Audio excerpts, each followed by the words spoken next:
ಅಭಿವೃದ್ಧಿ ಮಂಡಳಿ ವತಿಯಿಂದ 782 ಮನೆಗಳ ನಿರ್ಮಾಣ. ಅದರ ವೆಚ್ಚ 49.65 ಕೋಟಿ. 54 ಕೋಟಿ ವೆಚ್ಚದಲ್ಲಿ ವಸತಿ ಇಲಾಖೆಯಿಂದ 2500 ಮನೆಗಳು.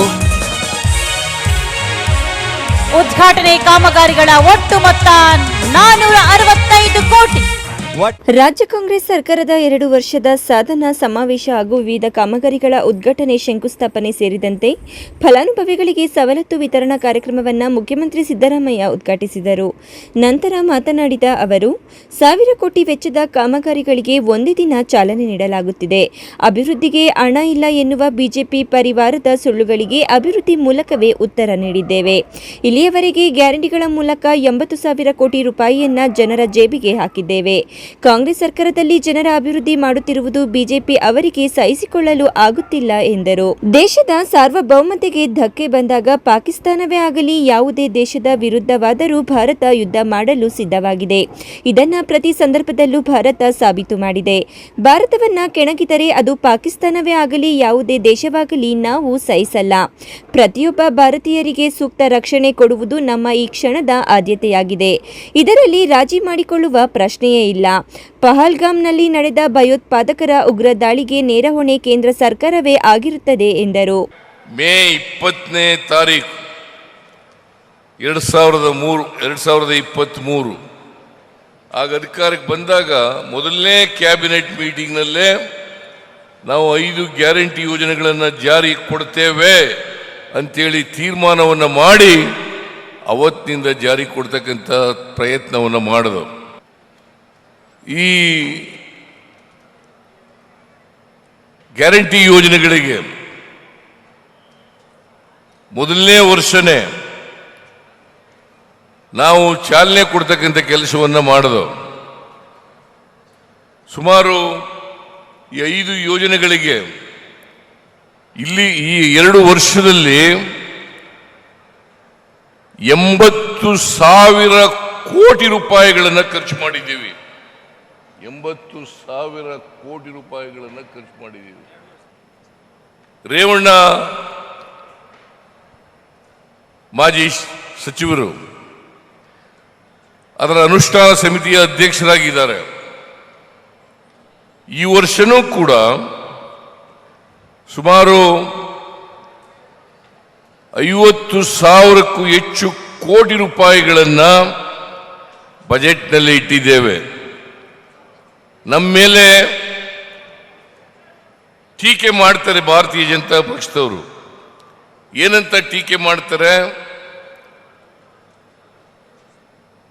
ಸಿದ್ದರಾಮಯ್ಯನವರ ಸರ್ಕಾರದಲ್ಲಿ ಗ್ಯಾರಂಟಿ ಯೋಜನೆಗಳನ್ನು ಜಾರಿ ಕೊಟ್ಟ ಮೇಲೆ ಹಣ ಇಲ್ಲ, ಟ್ರೆಜರಿ ಖಾಲಿಯಾಗ್ಬಿಟ್ಟಿದೆ, ಸರ್ಕಾರ ಪಾಪರಾಗ್ಬಿಟ್ಟಿದೆ ಅಂತೇಳಿ ಟೀಕೆಗಳನ್ನು ಮಾಡ್ತಾರೆ. ಇದರಲ್ಲಿ ಎಳ್ಳಷ್ಟು ಕೂಡ ಸತ್ಯ ಇಲ್ಲ. ಹಾಗಿದ್ರೆ ಇವತ್ತು ಬೆಂಗಳೂರು ಗ್ರಾಮಾಂತರ ಜಿಲ್ಲೆಯಲ್ಲಿ ಸುಮಾರು 1,000ಕ್ಕೂ ಹೆಚ್ಚು ಕೋಟಿ ರೂಪಾಯಿಗಳು 1,000ಕ್ಕೂ ಹೆಚ್ಚು ಕೋಟಿ ರೂಪಾಯಿಗಳು ಉದ್ಘಾಟನೆ ಮತ್ತು ಶಂಕುಸ್ಥಾಪನೆಯನ್ನ ಮಾಡಿದ್ದೇವೆ. ನಿಮಗೆಲ್ಲ ಗೊತ್ತಿದೆ, ಅಲ್ಲೇ ಇದೆ. ಉದ್ಘಾಟನೆ ಮಾಡಿರ್ತಕ್ಕಂಥ ಕಾರ್ಯಕ್ರಮಗಳು ಮತ್ತು ಶಂಕುಸ್ಥಾಪನೆಯನ್ನು ಮಾಡಿರ್ತಕ್ಕಂಥ ಕಾರ್ಯಕ್ರಮಗಳು. ಪಾಪರಾಗಿರ್ತಕ್ಕಂಥ ಸರ್ಕಾರ ಮಾಡಲಿಕ್ಕೆ ಸಾಧ್ಯ ಇಲ್ಲ. ಟ್ರೆಜರಿ ಖಾಲಿಯಾಗಿದ್ರೆ ಮಾಡಲಿಕ್ಕೆ ಸಾಧ್ಯ ಇಲ್ಲ. ಆರ್ಥಿಕವಾಗಿ ದಿವಾಳಿಯಾಗಿದ್ದರೆ ಸಾಧ್ಯ ಇಲ್ಲ. ಭಾರತೀಯ ಜನತಾ ಪಕ್ಷದವರು ಸುಳ್ಳು ಹೇಳ್ಕೊಂಡು ತಿರುಗಾಡ್ತಾ ಇದ್ದಾರೆ. ಇನ್ನು ಡಿಸಿಎಂ ಡಿಕೆ ಶಿವಕುಮಾರ್ ಬಿಜೆಪಿ ವಿರುದ್ಧ ಕಿಡಿಕಾರಿದರು. ನೀವು ರೈತನ ಬದುಕಿಸಬೇಕು ಅಂತ ಹೇಳ್ತಾ ಇದ್ರು. ಸರ್ಕಾರದಿಂದ ಕೂಡ ಹಣವನ್ನು ಜಾಸ್ತಿ ಕೊಡುವಂತ ತೀರ್ಮಾನ ಸಿದ್ದರಾಮಯ್ಯನವರು ಹಿಂದೆ ಮಾಡಿದ್ರು. ಸಬ್ಸಿಡಿ ನಾವು ರೈತರಿಗೆ 4 ರೂಪಾಯಿ ಜಾಸ್ತಿ ಮಾಡಿದಕ್ಕೆ ಇವತ್ತು ಬೆಂಗಳೂರು ನಗರದ ವಾಸಿಗಳು ಯಾರಿಗೆ ಅನುಕೂಲ ಇದೆ ಹಾಲನ್ನು ತೆಗೆದುಕೊಳ್ಳಲಿಕ್ಕೆ ಅವ್ರ ಪರವಾಗಿ ನಿಂತ್ಕೊಂಡು ಈ ಸರ್ಕಾರ ವಿರುದ್ಧ ಮಾಡ್ತಾ ಇದ್ದಾರೆ. ಅಂದ್ರೆ ಈ ರೈತನ ವಿರುದ್ಧವಾಗಿ ಇವತ್ತು ಹೋರಾಟವನ್ನ ಮಾಡಬೇಕಾದವರು, ರೈತರಿಗೆ ಬೆಂಬಲವನ್ನು ಕೊಡಬೇಕಾದವರು ಇವರದು ರೈತರ ವಿರುದ್ಧವಾಗಿ ಹೋರಾಟ ಮಾಡ್ತಾ ಇದ್ದಾರೆ. ಪೆಟ್ರೋಲು, ಡೀಸೆಲ್ಲು, ಗ್ಯಾಸ್ ಬೆಲೆಗೆ ಹೋರಾಟ ಮಾಡೋಕ್ಕಾಗಲಿಲ್ಲ. ಆಕ್ರೋಶ ಅಂತೆ. ಆಕ್ರೋಶ ಯಾರ ಮೇಲೆ ಆಕ್ರೋಶ? ಬಿಜೆಪಿ ಮೇಲೆ ಆಕ್ರೋಶ ಮಾಡಬೇಕು, ಆಗ ಅದಕ್ಕೆ ಉತ್ತರ ಸಿಗ್ತದೆ. ಸಚಿವ ಜಮೀರ್ ಅಹಮದ್ ಸರ್ಕಾರದ ಸಾಧನೆಗಳನ್ನು ಗುಣಗಾನ ಮಾಡಿದರು. ಆಗಲ್ಲ ಕಾರಣ ಅಂದರೆ ಇದು ಲಾಗು ಆಗಬೇಕಾದ್ರೆ 55ರಿಂದ 60,000 ಕೋಟಿ ಆಗ್ತದೆ. ಬರೀ ಇದು ರಾಜಕೀಯ ಭಾಷಣ ಮಾಡಿದ್ದಾರೆ, ಇದು ಲಾಗು ಆಗಕ್ಕೆ ಸಾಧ್ಯ ಆಗಲ್ಲ ಅಂದರು. ನಮ್ಮ ಸರ್ಕಾರ ಬಂದು ಒಂದೇ ತಿಂಗಳಲ್ಲಿ ಇದು 5 ಗ್ಯಾರಂಟಿಯನ್ನು ಜಾರಿ ಮಾಡೋದು ತಮಗೆಲ್ಲ ಗೊತ್ತಿರೋದು ವಿಚಾರ. ಇದು 6ನೇ ಗ್ಯಾರಂಟಿ ಅಂತೀನಿ ನಾನು.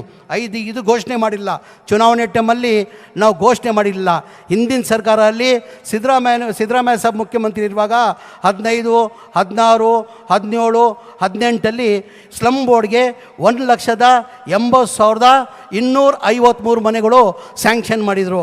ಅದಾದಮೇಲೆ ಸಮ್ಮಿಶ್ರ ಸರ್ಕಾರ ಬಂತು, ಆಮೇಲೆ BJP ಸರ್ಕಾರ 4 ವರ್ಷ ಬಂತು, ಒಂದು ಮನೆಯೂ ಸ್ಯಾಂಕ್ಷನ್ ಮಾಡಿಲ್ಲ, ಒಂದು ಮನೆಯೂ ಕೊಡೋಕ್ಕೆ ಸಾಧ್ಯ ಆಗಿಲ್ಲ. ಅದ್ರ ಜೊತೆಯಲ್ಲಿ ರಾಜೀವ್ ಗಾಂಧಿ AHP ಸ್ಕೀಮ್ ಅಂತ ಹೇಳ್ಬಿಟ್ಟು 47,860 ಮನೆಗಳು, ಅದೂ ಹಿಂದಿನ ಸರ್ಕಾರದಲ್ಲಿ ಸಿದ್ದರಾಮಯ್ಯ ಸಾಹೇಬ್ರ ಮುಖ್ಯಮಂತ್ರಿ ಇರುವಾಗ ಅದು ಸ್ಯಾಂಕ್ಷನ್ ಮಾಡಿದ್ದು. ಅದಾದಮೇಲೆ ಸಮ್ಮಿಶ್ರ ಸರ್ಕಾರ ಬಂತು, BJP ಸರ್ಕಾರ ಬಂತು, ಒಂದು ಮನೆಯೂ ಸ್ಯಾಂಕ್ಷನ್ ಮಾಡೋಕ್ಕೆ ಸಾಧ್ಯ ಇಲ್ಲ. ಸಚಿವ KH ಮುನಿಯಪ್ಪ ದೇವನಹಳ್ಳಿ ಕ್ಷೇತ್ರದ ಅಭಿವೃದ್ಧಿಗೆ ಸದಾ ಸಿದ್ಧ ಎಂದು ಹೇಳಿ ಸರ್ಕಾರದ ಸಾಧನೆ ಬಗ್ಗೆ ಗುಣಗಾನ ಮಾಡಿದರು. ಈ ವೇಳೆ ಸಮಾಜ ಕಲ್ಯಾಣ ಇಲಾಖೆ ಸಚಿವ HC ಮಹದೇವಪ್ಪ, ಬೋಸರಾಜ್, ಶಾಸಕ ಶರತ್ ಕುಮಾರ್ ಬಚ್ಚೇಗೌಡ, ರಾಜಕೀಯ ಕಾರ್ಯದರ್ಶಿ ನಜೀರ್ ಅಹಮದ್ ಮತ್ತಿತರರು ಹಾಜರಿದ್ದರು. ಮಧುಚಂದ್ರ, MMTV ನ್ಯೂಸ್, ದೇವನಹಳ್ಳಿ.